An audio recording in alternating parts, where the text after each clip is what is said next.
So typically I like to just keep my page, for my service animals only, but Starbucks has done something that I just don't feel that I can be quiet about. I haven't been able to sleep. It has just been plaguing my mind for days, and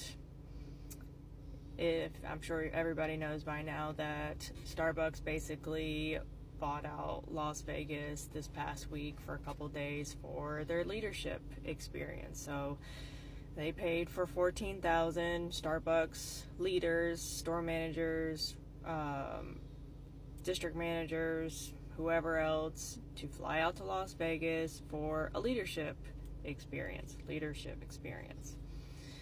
And so obviously I have disabilities. I have a medical service animal who's currently passed out back there. Now I already have approved medical accommodations for her at work. Now, obviously she's a dog. She can't be in the back of the house because that's food safety risk. That's a whole nother ball game. But she is approved to be at all company meetings with me. So, my boss, her boss, anytime they want to have in-person meetings, they're actually required to accommodate us to be in a location that we can both be at, because some of the Starbucks have conference rooms in their back of house and we can't go back there. So I've already had this accommodation long before this leadership experience we found out about it.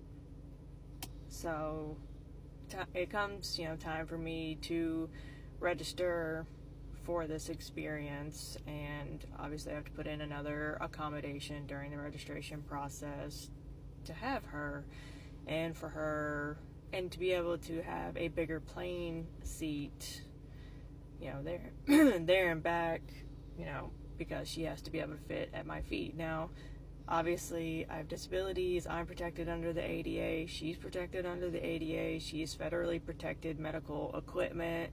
She's necessary. I have medical documentation and doctor's notes saying that she is a required medical device that I have to have with me.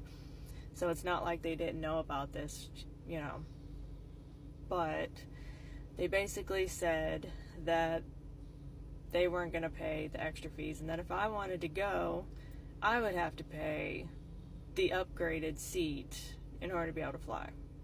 So we're talking about, $300 to $1,000 extra depending on what flight I took. Now obviously, if you know anything about service animals on planes, they have to be able to fit at your feet. They can't be on a seat next to you. They cannot encroach anybody's foot space next to you. If they're over 35 pounds, which she is 85 pounds, they can't be on your lap. She's not fitting in the back of a plane. It's not happening. When we fly, we always fly first class, or I can fit Delta, like Comfort Plus, if it's a really short plane trip, because after about an hour she starts getting antsy, and it's really hard for her to get up and do her job. She has to be able to stand up, she has to be able to alert me, she has to be able to do deep pressure therapy if she needs to, if it comes to that. She has tasks that she's trained to do. I have several disabilities. She's task trained for 10 different tasks. So she has to be able to get up. And they're like, nope, you're going to have to pay this. Okay. So obviously I'm not going to pay it, because first of all, you don't ever pay any money for any job that you work at. They're paying you, and that's how it is. You don't ever put money towards a job. If you're having to spend money at your job, that's a toxic environment. You need to move on somewhere else. So obviously, I don't go. And at first, it wasn't that big of a deal. It was just okay, whatever. I didn't necessarily want to go anyways, because Sin City, why? What a choice for a bunch of people who brew coffee for a living to go. And Las Vegas doesn't even have any real Starbuckses on the strip. They only have licensed stores. And if you don't know what a licensed store is, that is where a coffee shop pays Starbucks to use their name and their products and all of their stuff. And they're not even a real Starbucks. So you made this trip somewhere. There's no real Starbucks there. There's not a roastery. There's nothing significant about coffee in Las Vegas. There's sin, there's casinos, there's alcohol, there's prostitutes, but there's no coffee. Whatever, I don't make those choices. I wasn't really excited about going anyways. But the problem came when all the videos started releasing on the second day of, the first thing was like the $500,000 advertisement that they paid for in the big ball in the ground. The sphere, it's just a big ball. It's a big ball in the ground. I've seen it in person. It's really nothing. Like, why did we do that? It didn't even make the coffee look good. Like, I don't know if that was supposed to make our coffee look good, but it didn't make it look good. $500,000 to advertise our logo and what might have been coffee. Okay, I get it. It's all a tax write-off. I get it. Strike 2. Bruno Mars, you paid for all these people to go to a Bruno Mars concert. And then strike 3. 14,000 Starbucks leaders, and they all paid for them to have alcohol vouchers. So in reality, this company has paid for 14,000 leaders to fly into Sin City to go to a concert and get drunk. But you can't pay for one of your store leaders who has a disability, who can't help that, to be able to bring her federally protected medical equipment so that she can have the same opportunities as everybody else. Tell me that's not discrimination. Tell me how that is fair. Tell me how that is advocating. We have all of these networks inside of Starbucks. The Black Partner Network, the Pan Asian Network, the Pride Network, the Disability Advocacy Network. Go ahead and take that one down. Y'all don't advocate for the disabled.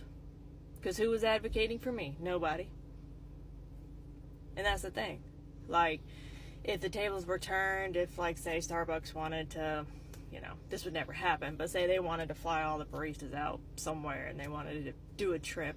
But one of my baristas, Starbucks was like, oh, I'm not going to pay for you because you're disabled and you're going to cost too much. I would raise hell. Like, I fight for my baristas, for my employees, my shift supervisors.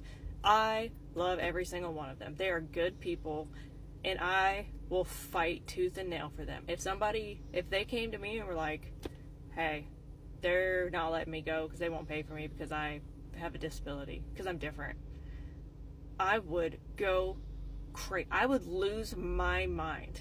I would file every complaint. I would go insane.